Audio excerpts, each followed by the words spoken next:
galera desenrolada, mais um encontro com Wagner Oliveira, Química. E hoje a gente vai falar de célula de combustível. E o que é célula de combustível? O que tem a ver célula de combustível com o Enem? Ora, a gente está falando de energia, de um dos usos práticos de energia. Ora, nós já discutimos inúmeras vezes a importância dos recursos energéticos no Brasil. E uma das alternativas de se substituir um recurso não renovável, como o petróleo, como o xisto, como o gás natural, como o carvão, seria o hidrogênio. Entretanto, não se pode deixar de lembrar que no caso do hidrogênio você tem que lembrar de outras variáveis, como por exemplo o método de obtenção. O hidrogênio, como se sabe, ele não existe isolado na atmosfera, como existem os gases nobres, como existe CO2, como existe metano, como existe nitrogênio e oxigênio. O hidrogênio é obtido de outras formas.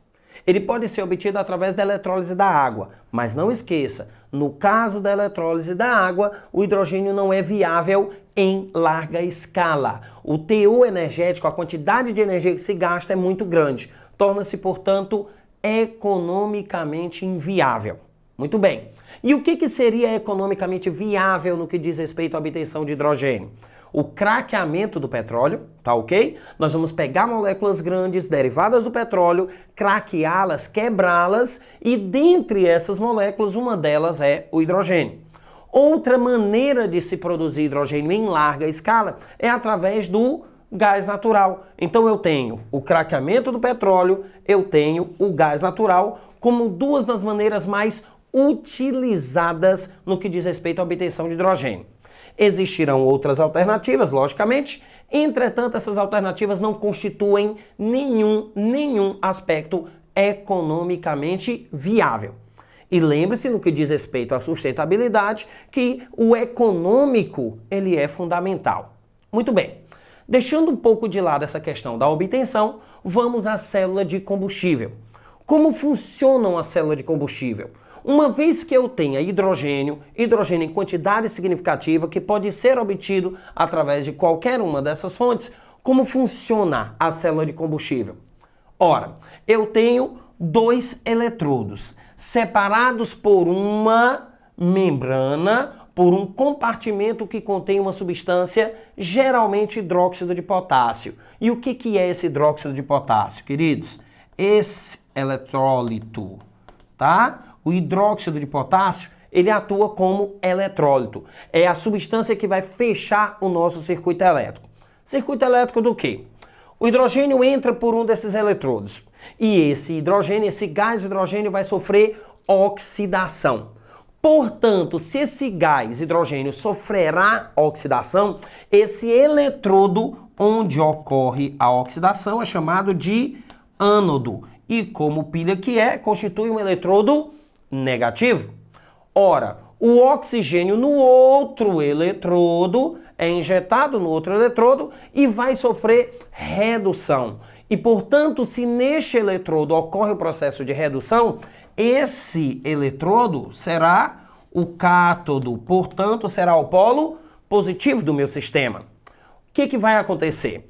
Quando esse gás hidrogênio é injetado aqui, ele sofre oxidação produzindo o íon hidrônio e produzindo 2 mols de elétrons.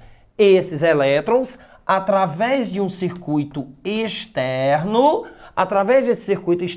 eles vão passar através de um acumulador. Nome bonito, acumulador, bateria. Muito bem, nós vamos acumular essa energia potencial elétrica e essa energia potencial elétrica acumulada será posteriormente utilizada. O fluxo de elétrons se mantém, saindo do ânodo em direção ao cátodo, e se eu tenho um fluxo de elétrons, eu tenho uma força elétrica, eu tenho energia elétrica. O trabalho da força elétrica produz energia elétrica. Ora, esses elétrons, ao chegarem ao cátodo, causarão a redução do oxigênio. Então, o hidrogênio se oxida no eletrodo negativo, produzindo hidrônio 2 mols de elétrons. Esses hidrônios, portanto, serão atraídos pelos íons hidróxidos que vão ser produzidos no outro eletrodo, o oxigênio se reduz em meio aquoso, produzindo íons hidróxido.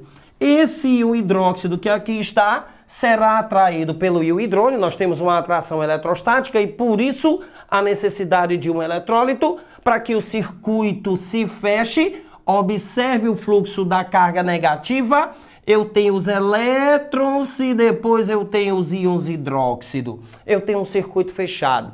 Ora, meus queridos, quando ocorre esse processo de oxidação do hidrogênio e de redução do oxigênio, 2 mols de hidrônio, 2 mols de hidroxila produzirão 2 mols de água. E aí você tem como reação global 2 mols de água com 1 mol de água, hidrogênio e oxigênio produzindo água. A célula de combustível atua dessa maneira. E veja bem, detalhes importantes. Quando se fala da conversão de energia, não esqueça. A célula de hidrogênio tem uma característica significativa. Você tem energia química, guarde bem isso, energia química armazenada nas ligações entre as moléculas, se convertendo num fluxo de elétrons em energia potencial elétrica que será produzida aqui. Então, a célula de combustível, ela representa um processo típico, característico de conversão de energia química num fluxo de elétrons e produção de energia elétrica. É, portanto, um meio economicamente viável de se obter energia. Mas repito e ressalto, lembrem, o problema é a obtenção do hidrogênio. Não esqueça que o nosso hidrogênio hoje é obtido a partir de um recurso não renovável. Seja o petróleo, seja o gás natural, seja carvão, que também pode ser, e outros insumos. Tudo bem? A ideia fundamental é essa. O que eu tenho? Eu tenho uma bateria, eu tenho um processo espontâneo, tá ok? Onde no ânodo o hidrogênio sofrerá oxidação e no cátodo o oxigênio sofrerá redução. Recapitulando a nossa ideia, recapitulando o fundamento, você tem um fluxo de elétrons que parte do ânodo para o cátodo. Esse fluxo de elétrons gera energia, gera um trabalho da força elétrica, acumula-se essa energia que poderá posteriormente ser utilizada. Tá ok? Então, é essa a ideia que a gente tem que ter a respeito de células de combustível. Um abraço e até a próxima.